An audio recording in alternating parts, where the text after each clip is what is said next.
wind is quite shockingly bad. Let's find out exactly how bad, and let's go and fly the Mavic up the hill.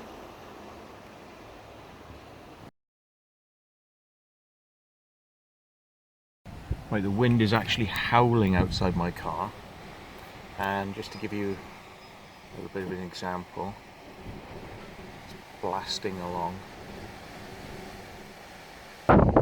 So don't die on me, Mrs. Mavic. Oh God, I'm gonna regret this. I think it's supposed to be 26 miles an hour constant, gusting 45. So this is really not a good idea, but I'd just like to see if it would actually fly. So let's see.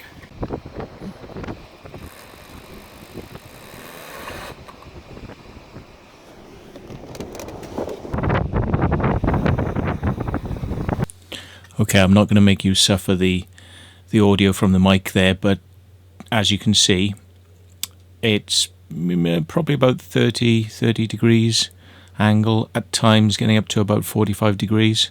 So there you go, quite a high angle there as the wind gusts, but it did an amazing job, absolutely amazing. Look at that. It's doing it. It's pretty nuts. That is seriously nuts. How the hell am I going to land that? I think I'll have to land that manually. Whoa. Let's go and get it. Let's go and get it, because this is looking like I'm not going to be able to land that.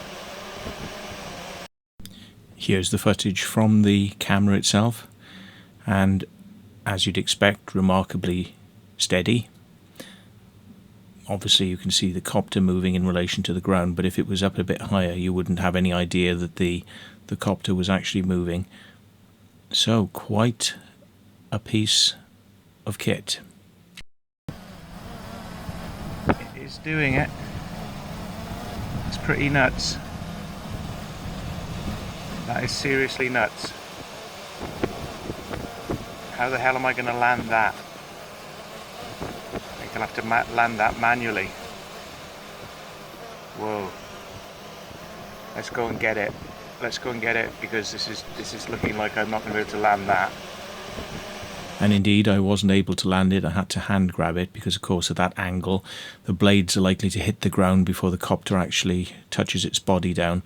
So very carefully, because it was moving around, I hand grabbed it and shut it down quite nicely.